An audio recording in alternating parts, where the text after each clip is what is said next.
The wind didn't just rattle the Hensley Ranch house, it screamed. Inside, Clara's heart hammered a desperate rhythm against her ribs. Her bare feet froze on the cold kitchen floor. From the next room, her father's voice was a dead man's whisper. 12 hours, Clay. That's all he asked for. Just 12 hours. Then came the Baron Turlow's reply. Slow, oily, a predator's purr. You'll have your debt cleared by dawn, Hensley, and I'll have the girl. Those words, they weren't just spoken. They were branded onto Clara's soul.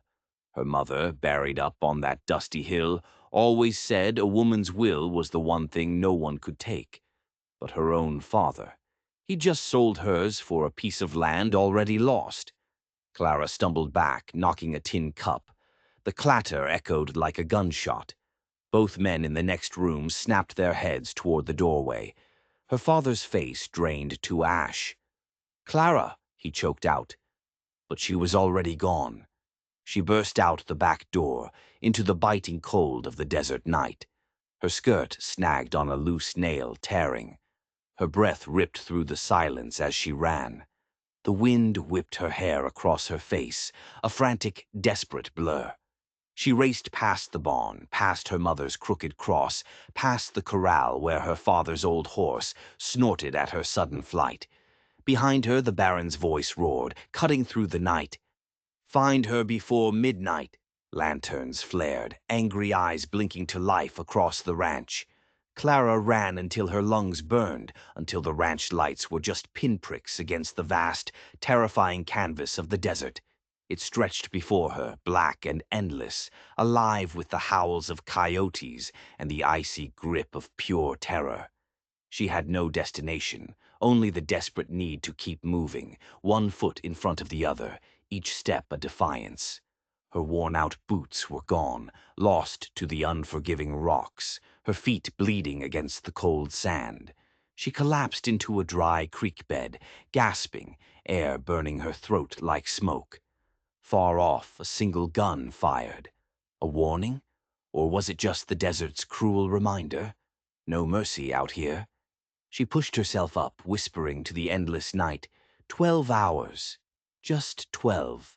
The moon climbed, cold and watchful, painting the land in stark silver shadows, like bleached bones. Her father's face flashed in her mind. Not shame, not sorrow, just surrender. That memory, raw and bitter, fueled her. She found faint wagon tracks, followed them through the mesquite brush, then stumbled onto an old, abandoned cattle trail. And there in the distance, a flicker, a campfire, small, steady. For a second she almost turned away. What if it was the Baron's men? But the cold bit deeper. Desperation won. She crept closer, her heart a drum solo in her chest. Then a voice, low, calm, undeniably alone, cut through the darkness. You lost, miss. The man didn't even get up. He just looked, his eyes reflecting the firelight. His hat shadowed half his face.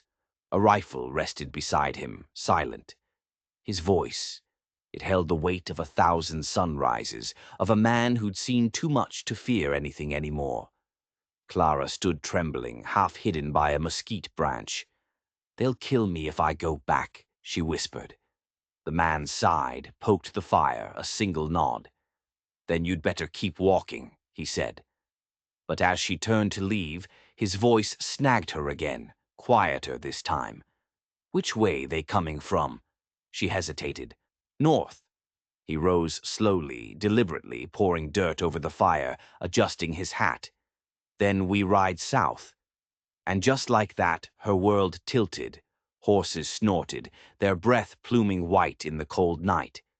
Elias Boone, a man forged in silence, tightened the cinch straps. Every movement was steady, precise, the kind of calm that only comes from staring death in the face and walking away. Clara stood beside him, barefoot and shaking, clutching her torn skirt like it might keep her from dissolving into the dust. Can you ride? He asked, not even looking. She nodded, a lie. She couldn't. Then get up. She glanced back, the faint, angry firefly glow of lanterns on the dark ridge. They'll be here soon. Elias's voice didn't rise, but something in it snapped her to attention. He swung onto his horse, held out a hand. She grabbed it. He pulled her up with a sharp motion that nearly knocked the wind out of her. "Hold the saddle, not me," he muttered, then nudged the horse forward. The world dissolved into a blur of wind and shadow. They rode hard across open flats, hooves thundering through dry brush. The moon played hide and seek behind the clouds, like a secret trying to stay buried. Elias kept glancing back, reading the land like it was an open book. "They're tracking," he said finally. "2 riders, maybe 3. They know you're on horseback now." Clara gripped the saddle horn tighter. "Why don't we hide?" "Because the kind of men who chase in the dark don't stop for rest." He cut south toward a shimmering line of cottonwoods in the distance. The sound of the river reached them, a low, constant rush, like the world breathing. At the bank, Elias slowed the horse, pointing to the other side. "Water will cover the tracks for a while." Clara looked down at the dark, churning current. "Can we cross?" "You can," he said, dismounting. "I'll walk her through." She slid off the horse. The cold mud swallowed her ankles. The river bit like ice. Elias led the animal, boots sinking deep, his rifle strapped to his back. "What happens if they find us?" she asked, her teeth chattering. "Then I shoot straighter," he said, flat and simple. On the far bank, Clara collapsed against a fallen log, trembling with exhaustion. Elias crouched, scanning the tree line. "You said 12 hours," he murmured. "That's not much time." She looked up, her eyes wide. "You believe me?" "Don't need to," he said. "I've seen what men like Turlough do when they think they own something."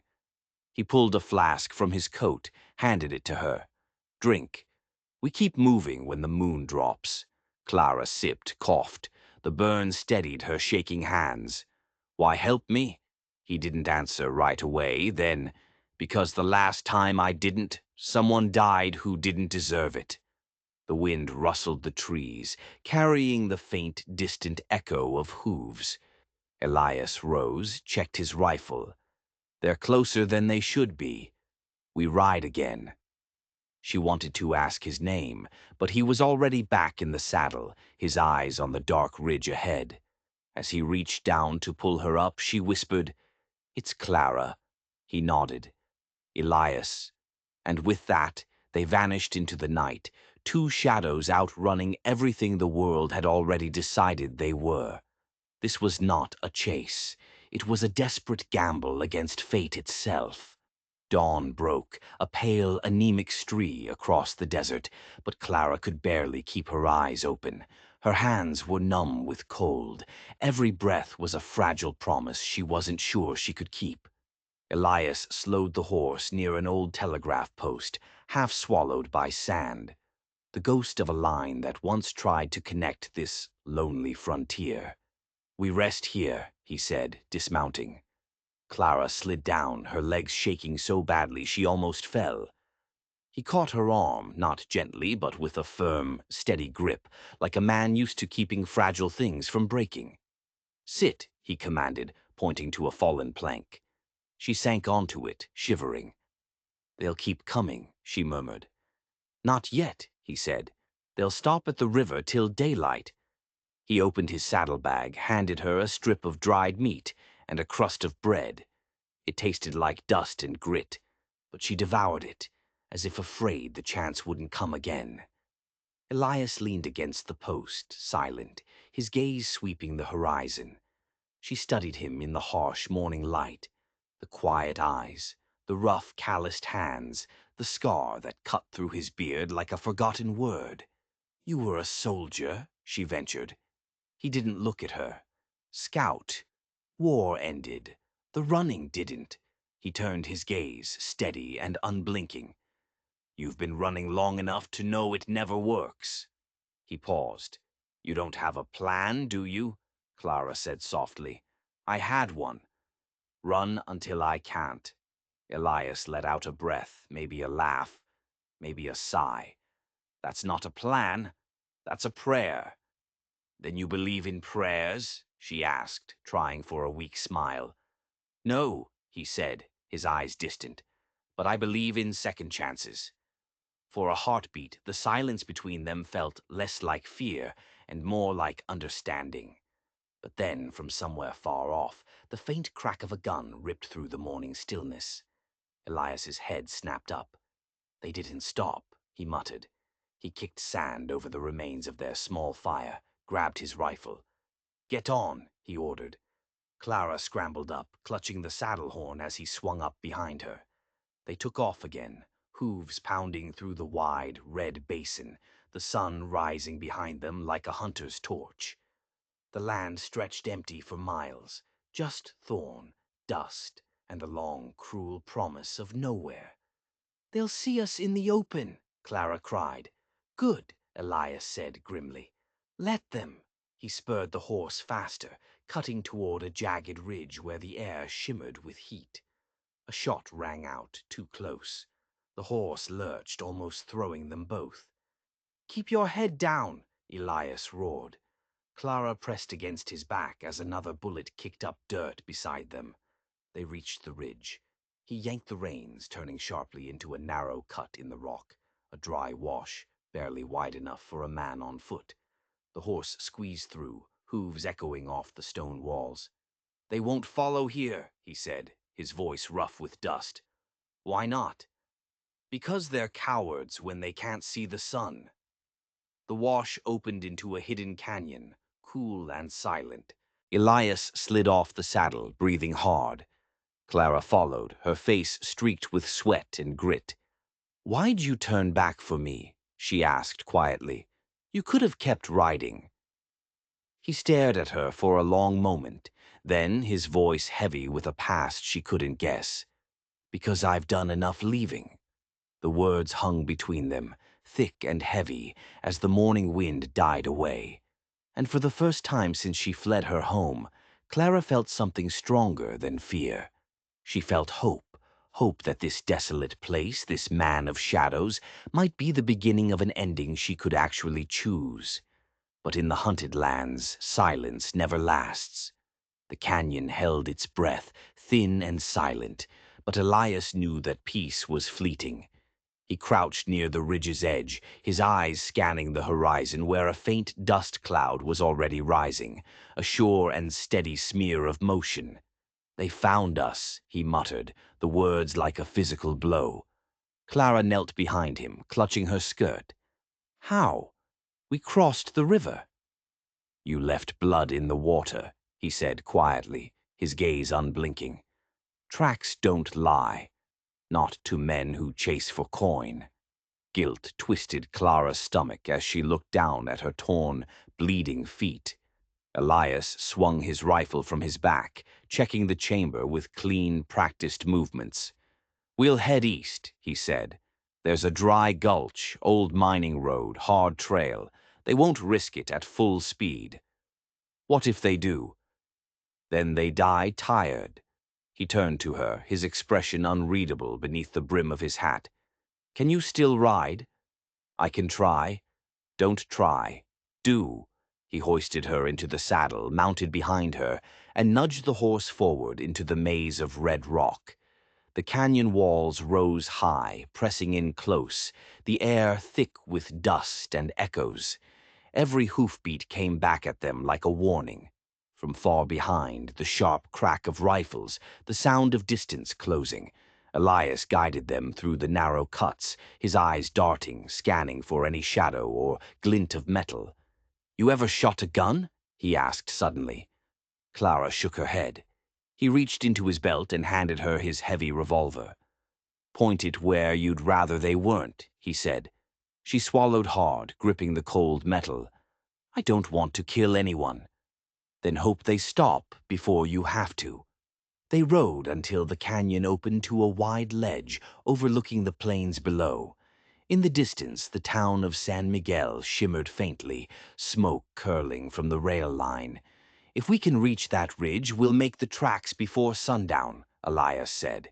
From there, no horse can follow the train. But even as he said it, Clara saw movement below. 3 riders, spreading out like wolves, rifles slung low, one of them waving a red kerchief, signaling the others.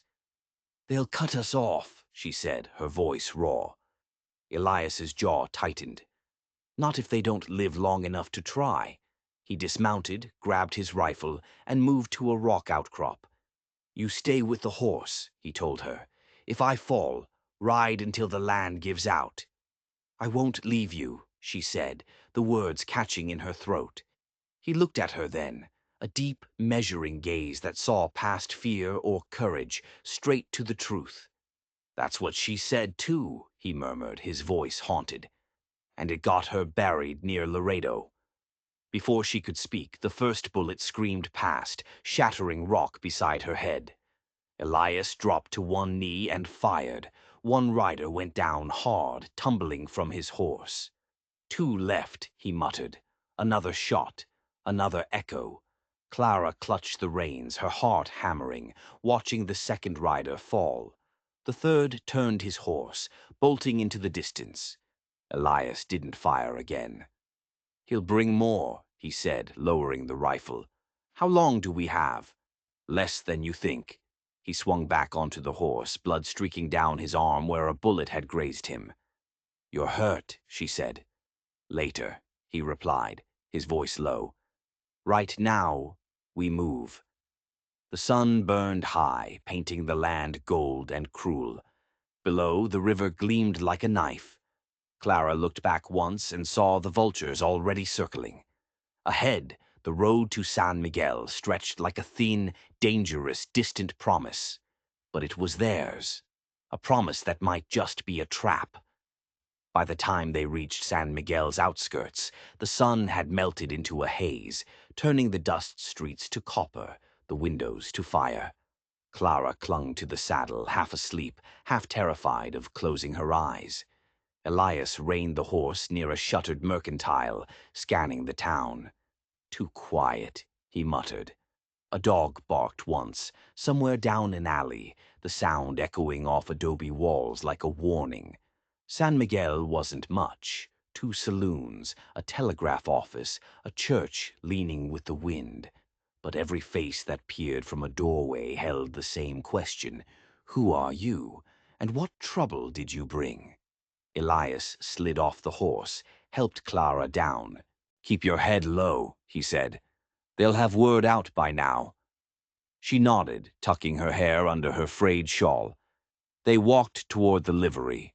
A tired old man leaned against a post, chewing tobacco.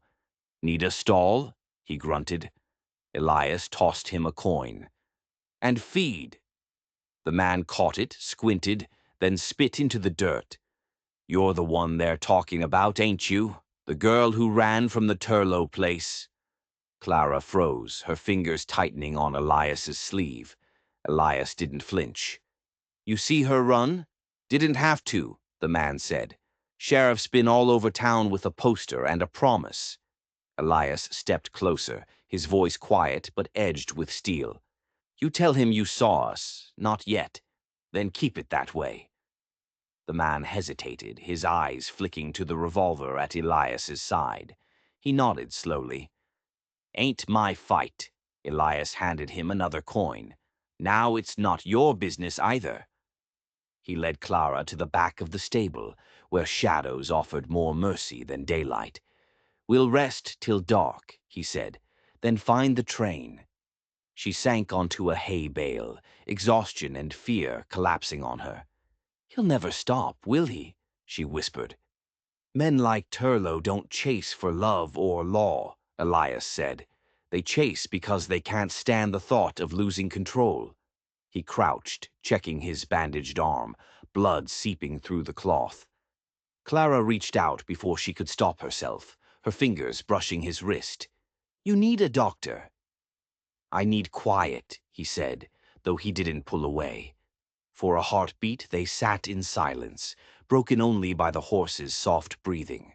Then the stable door creaked open, and a shaft of sunlight caught the tin star pinned to a man's vest. "Afternoon," said the sheriff, stepping inside.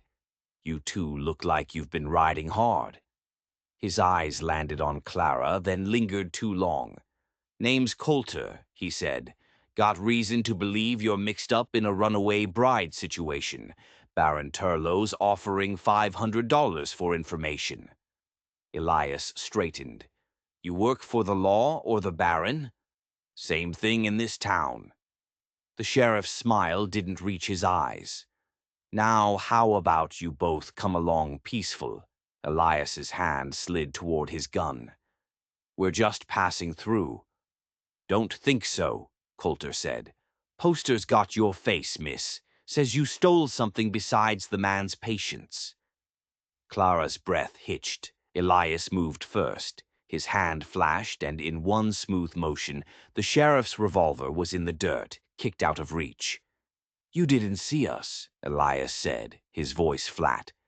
"And if you did, you'll forget by sundown."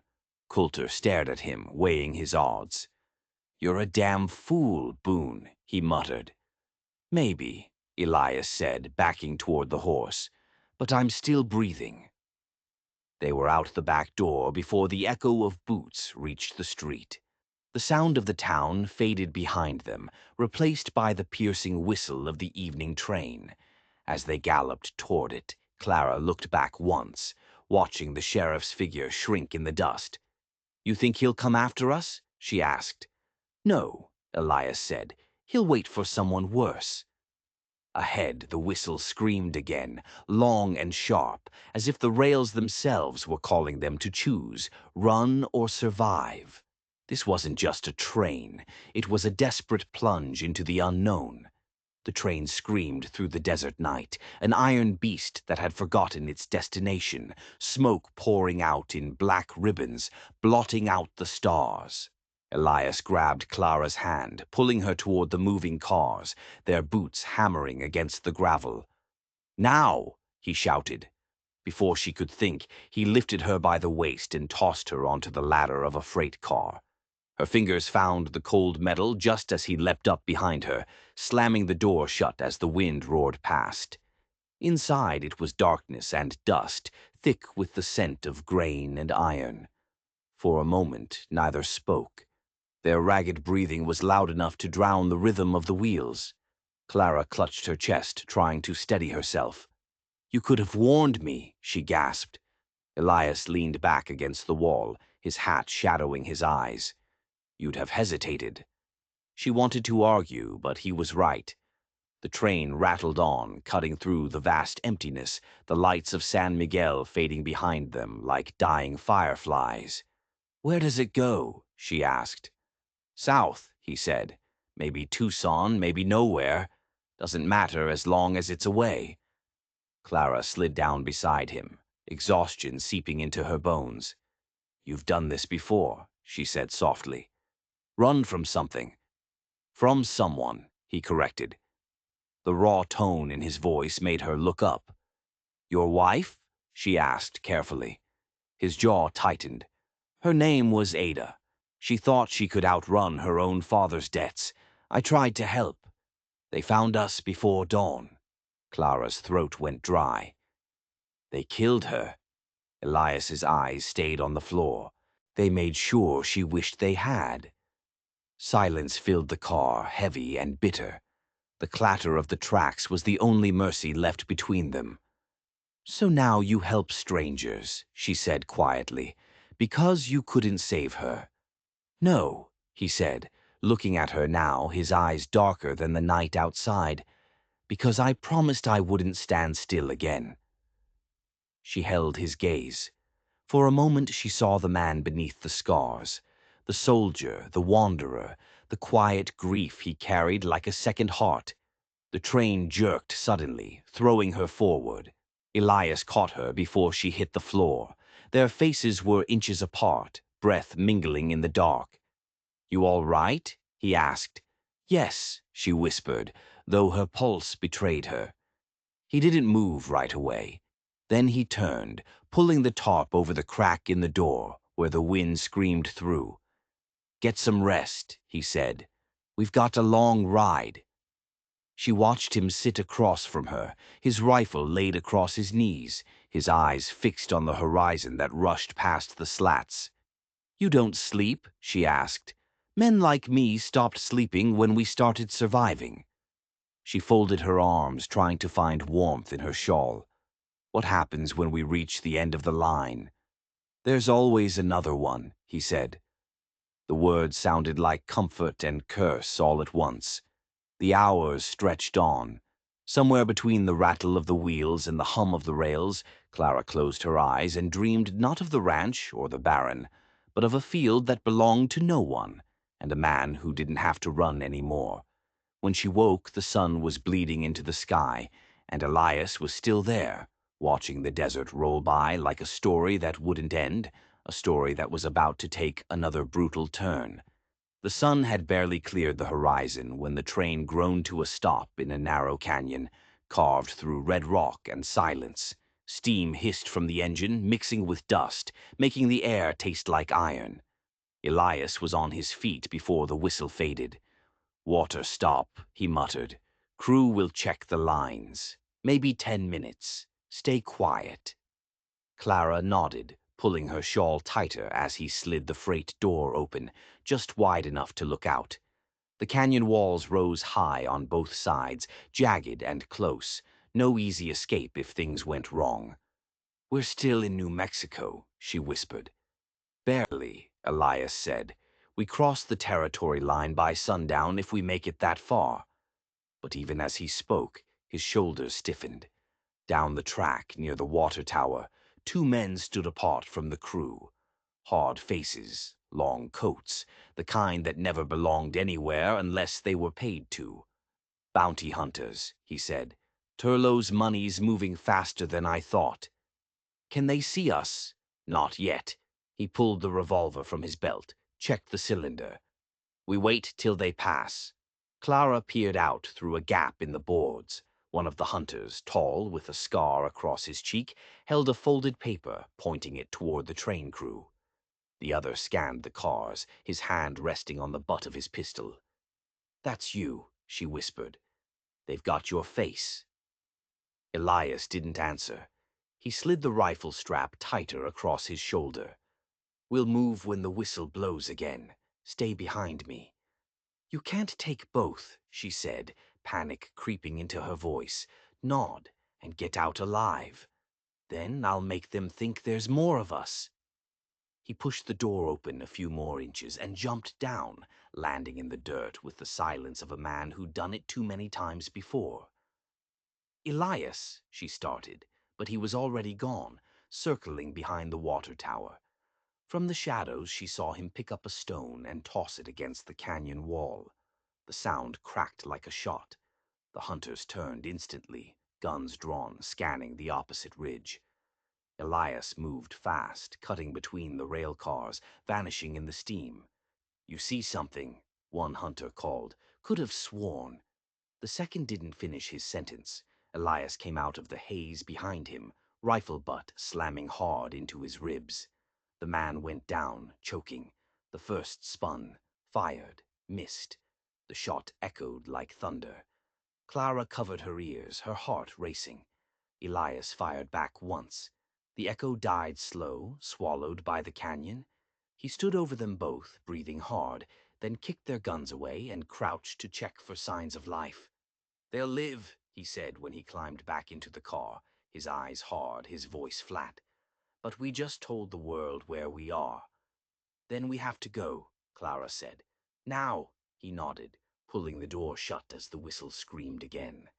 The train lurched forward, grinding out of the canyon with a roar. Clara sat trembling, watching him reload with calm precision. "You've done this before," she said. "Too many times," he answered. "Turlough's got more men than law in 3 counties. They'll keep coming until he gets what he thinks he's owed."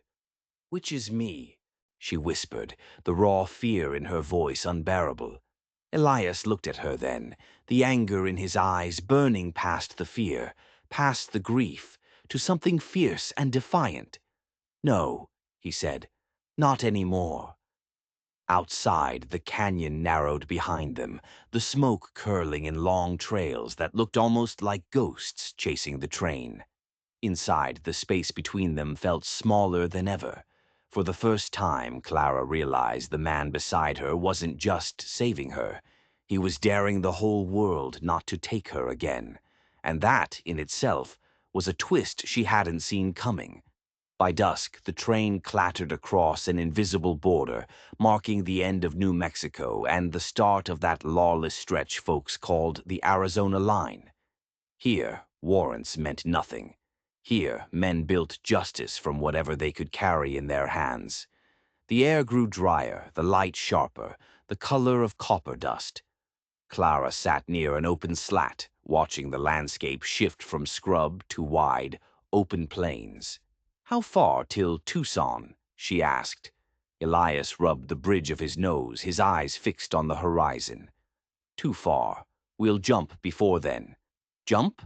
"Tracks fork near a place called St. Mercy," he said. "Old mission town. Preacher runs it, feeds travelers, buries outlaws. We'll disappear there if we're lucky." She studied him quietly. "You've been there before." "Once," he said. "A long time ago." The wind slipped through the boards, carrying the smell of mesquite and smoke. Somewhere ahead, a bell was ringing, a signal for water or a warning. Clara couldn't tell which. The train slowed, screeching in protest. "We move now," Elias said, opening the door. The ground blurred past, the rails singing like blades. "You trust me?" he asked. "I'm still here, aren't I?" she said, her voice steadier than her heart. He nodded once and jumped. She followed, landing hard in the dust, her knees scraping raw. Elias grabbed her hand before she could fall again, pulling her into a thicket of sage. They crouched low, watching the train shrink into the distance. Silence swallowed them whole, broken only by the dry rattle of the wind. "St. Mercy's west," he said, pointing toward the low hills. "We walk from here." "How far?" "Far enough to forget names." They moved in silence until the stars came out, sharp and endless. Clara's feet ached, her throat burned, but something inside her had hardened. Fear had twisted into raw, relentless will. She looked at Elias and asked, "Why St. Mercy? You said a preacher runs it. You believe in that kind of mercy?" "I believe in debts," he said. "The preacher there, Josiah Crane, he saved my life once. Pulled me out of a canyon after a job went wrong." "A job? Bounty work? Before I learned I was just hunting men the rich wanted dead." He stopped walking, looked at her under the stark starlight. "If we reach Crane, he'll hide us. But he won't lie for me twice." "Why?" "Because the first time cost him his son." The words hung heavy between them, a crushing weight of old sins. Clara wanted to ask more, but his face told her enough. They kept walking until a faint light glimmered ahead, a chapel on a hill, white paint peeling, a cross leaning under the wind. Voices murmured from within. Elias touched her shoulder. "Stay behind me," he said. They climbed the slope. As they neared the door, a figure stepped out. A tall man in a faded black coat, a gray beard, eyes like stone. "Boone," he said, his voice low but clear. "I thought I buried your kind years ago." Elias tipped his hat. "Guess I crawled out." The preacher's gaze shifted to Clara, then back to Elias. "You brought trouble to my door again." "No," Elias said. "I brought truth. She's running from a man who bought the law." The preacher studied them both for a long moment, then sighed, a sound that carried years of weariness. "Then come in before the night decides otherwise." Inside, the chapel glowed with the faint light of oil lamps. Dust floated like ghosts in the air.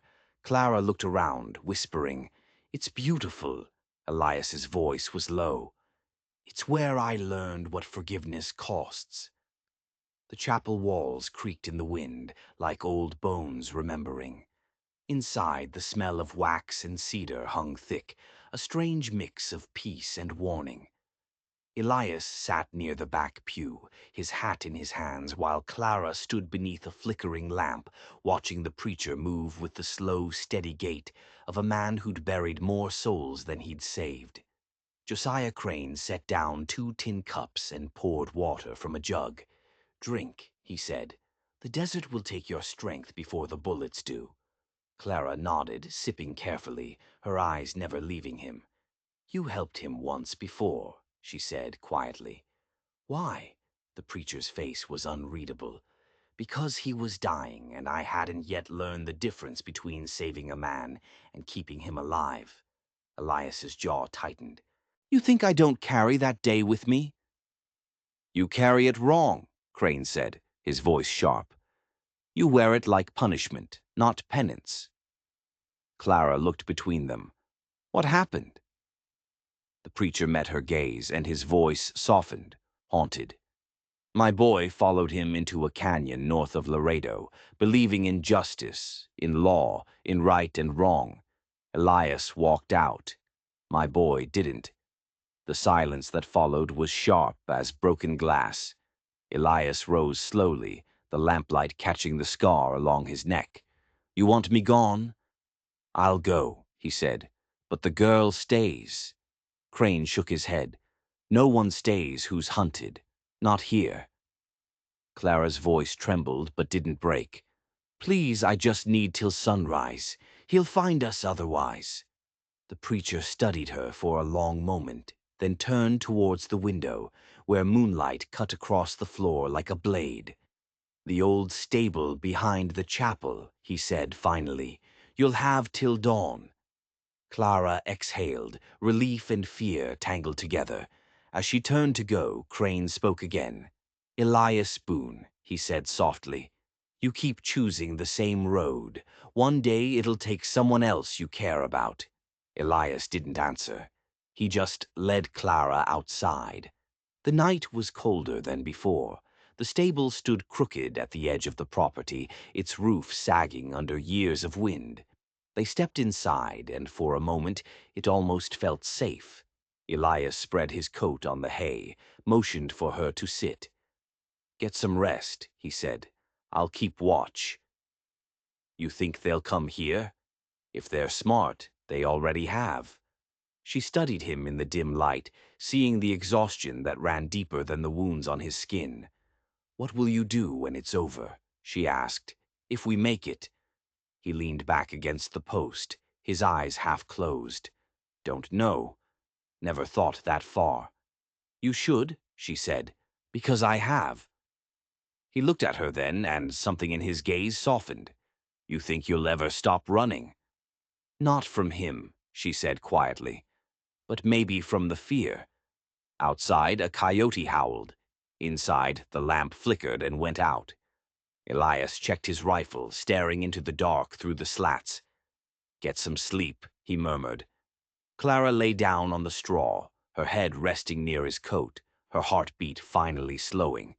But just before her eyes closed, she saw movement through a crack in the boards, a shadow crossing the moonlight, slow and deliberate. She sat up sharply. "Elias," she whispered. He was already standing, rifle raised, his voice low and deadly. "They found us." The jingle of spurs, the distant echo of hooves. "It's not dawn yet," he said, a grim line to his lips. "Guess we're out of mercy." This night was far from over. The first gunshot shattered the quiet like lightning, cracking open the sky. Elias shoved Clara behind the haystack just as a bullet tore through the stable door. Dust rained from the rafters. Horses inside snorted in panic. "Stay down," he said, crouching beside her, his eyes locked on the thin slice of night beyond the slats. Through it, she saw the faint glow of lanterns moving in a half circle, 5, maybe 6 men, riding slow, deliberate, the way hunters close in on something already cornered. "They're here for you," she whispered, her voice barely audible. "No," Elias said grimly, his rifle already raised. "They're here for us both, Outside, a voice boomed across the yard, drawn, cruel, unmistakable. "Boone, you've had your fun. Step out now, and maybe we'll leave the girl breathing." It was Turlough's foreman, Rake Harden, a man Elias knew too well. "You trust men like that to keep their word?" Clara asked, clutching at her dress. "Never," Elias said, loading another round with practiced ease. He glanced toward the chapel, its cross a dim silhouette against the moonlight. "Crane will be watching. If we make it to him, we've got cover." "We won't make it far," she said, her voice trembling. Elias looked at her, then handed her a second pistol. "You'll make it further with this." The next shot came closer, splintering the wood near her head. She flinched. He didn't. "On my count," he said, his voice a low growl. "We run for the side wall. Stay low. Move fast." He kicked the door open and fired twice into the dark. 2 figures dropped. The rest scattered for cover. Clara followed him out, the cold night exploding with noise. Bullets sparked off the stone steps of the chapel. Elias dove behind the well, returning fire, his voice low but steady. "Move," he barked. She crawled toward the porch, her heart slamming in her chest, the preacher's silhouette faint in the doorway. "Inside!" Crane shouted, waving them in. Elias grabbed Clara's hand, pulling her up the steps just as a bullet clipped the edge of the crossbeam, sending splinters flying. They stumbled into the chapel, slamming the door behind them. Crane barred it with a heavy plank. "You brought hell to my doorstep again, Boone," he said, breathing hard. "You still know how to send it back?" Elias asked. The preacher looked toward the old rifle leaning by the pulpit, dust-covered but ready. "I reckon I remember." The windows shattered as gunfire poured through. Clara ducked, glass slicing her arm. Elias returned fire through the broken frame, hitting one lantern and plunging half the yard into darkness. "They'll burn us out," Crane said, his voice grim. "Then we burn first," Elias replied, grabbing an oil lamp and hurling it into the trough outside. Flames roared up, throwing wild light over the yard. Through the haze, Turlough's men hesitated long enough for Elias to drop 2 more. "You can't kill them all," Clara cried. "I don't have to," he answered. "Just the ones chasing you." Another bullet ripped through the door, grazing his shoulder. Clara grabbed his arm, pressing her torn shawl against the wound. "You're bleeding." "Not enough to stop me," he gritted. Crane fired a single shot that dropped the foreman's horse. "That'll slow him." The fire spread fast, licking the haystack, the barn's walls glowing red. Smoke poured in through the cracks. "We've got to move," Crane shouted. Elias kicked the back door open. "The canyon!" he yelled. They ran into the smoke, coughing, stumbling toward the black ridge behind the chapel. The roar of flames swallowed the gunfire. When they reached the canyon's edge, Elias turned to see the chapel burning, Crane still at the doorway, rifle raised, buying them one last chance. "He won't make it," Clara whispered, tears blurring her vision. Elias's voice broke low. "He already knows." They turned and vanished into the canyon, fire lighting their path like a funeral torch. The night bled red behind them, the chapel's fire painting the sky like the memory of a sin that refused to die. This was the moment everything changed. Elias and Clara ran until their lungs burned, until the shouts of Turlough's men faded into echoes, swallowed by the canyon's vast silence. When they finally stopped, the quiet felt heavier than the chase itself. Clara leaned against a rock, gasping for breath, her dress torn and streaked with ash. Elias stood a few feet ahead, rifle in hand, his eyes fixed on the horizon, which now flickered faintly with distant firelight. "He's not done," Elias said, his voice raw. "Men like Turlough never stop at a warning." "Then we'll keep running," Clara said, her voice hoarse but resolute. "No," he replied, shaking his head slowly. You run long enough, you just end up right back where you started. Time to end it. She stepped closer. End it how? There's 6 of them, maybe more. He looked at her then, really looked, and she saw it. The calm before something final, something irreversible. I've fought worse odds, he said. But you, when the sun comes up, you head north. Find the river. Follow it to the pass. You'll find the rail line again. She reached for him, shaking her head violently. I won't leave you. You have to, he said, his voice low but firm, a command that brooked no argument. Everything that's happened since that night started because a man thought he could buy what he wanted. I can't let him think he gets to keep it. Elias, she began, but the echo of hooves cut her off. They were closer than either had hoped. The glow of lanterns appeared along the canyon's rim, shadows moving against the flame-stained sky. Elias crouched beside her, pressing the heavy revolver into her hand. You aim straight if it comes to it. She shook her head, tears cutting streaks through the dirt on her face.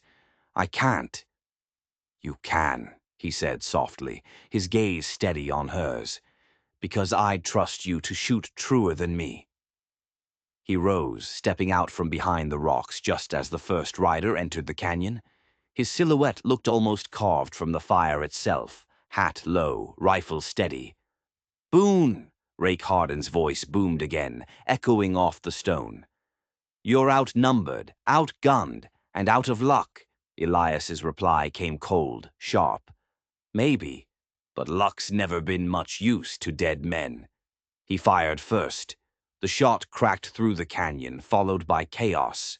Horses reared, men shouted, bullets sparked against stone. Clara pressed herself against the wall, her heart pounding, watching Elias move like a ghost. Fast, silent, relentless. 2 men fell, one screaming, another tumbling from his horse into the dark. But there were too many. The echo of another shot ripped through the air, and Elias staggered, dropping to one knee. Elias! Clara cried, running to him, but he waved her back, blood staining his sleeve. Stay down, he barked, firing again, the sound of defiance more than survival. Then, from the ridge, a final voice cut through the smoke, a voice she'd heard once before at her father's table. You cost me my name, girl. Baron Turlow's silhouette appeared above them, a pistol glinting in the firelight. Now I'll take yours. Clara stood before she could even think, raw anger pushing aside all fear. You took everything already, she shouted, her voice ringing through the canyon. The Baron raised his gun, but before he could fire, Elias, bleeding, shaking, barely standing, lifted his rifle and fired once. The shot struck true. The Baron fell backward, his lantern crashing beside him, spilling fire across the ridge. The canyon lit up in a burst of flame as his remaining men fled, their shouts scattering into the wind. Elias dropped the rifle, the echo of the shot hanging like the end of a long, desperate prayer. Clara caught him before he fell, lowering him gently to the ground. You did it, she whispered, tears streaming down her face. We did it, he said, his eyes half closed. Now go. No, she said, shaking her head, not without you. He smiled faintly, the kind of smile that carried more peace than pain. Then we're both free for once. Above them, dawn began to break, washing the canyon walls in soft gold. The fire burned itself out, leaving only the smell of dust and smoke, the scent of something ending, and something just beginning. A new chapter, carved from defiance and sacrifice. By morning, the canyon was still, wrapped in a hush that felt almost sacred. Smoke drifted in slow ribbons through the air, and the first light of dawn spilled across the rocks like a promise kept too late. Clara knelt beside Elias, his head resting against her lap, the dust of the night still clinging to his hair. The wound at his side had stopped bleeding, but his breath came shallow, uneven. the kind that sounds more like leaving than living. She pressed her hand over his, whispering, "It's over. You're safe now." He smiled faintly, his eyes half open. "Safe's a word I never believed in." "Believe it now," she said, tears in her voice. "You kept your word." His gaze drifted toward the rising sun. "You keep yours, too. Don't let them take you back. Not the Baron's men, not the fear. You run till the road feels like yours." "I'm not running anymore," she whispered, her voice firm. "Not from anything." His eyes softened, the last fight fading out of them. "Then I guess I can stop," he said quietly. And with that his hand went still in hers. Clara didn't cry at first. She just sat there, holding on, because letting go felt like betrayal. The desert was silent except for the wind moving through the sage, carrying away the last echo of gunfire. After a while she stood, her legs weak, her heart steady in a way it hadn't been before. She walked to the ridge where the Baron had fallen, his lantern still lying there, glass cracked, the flame long gone out.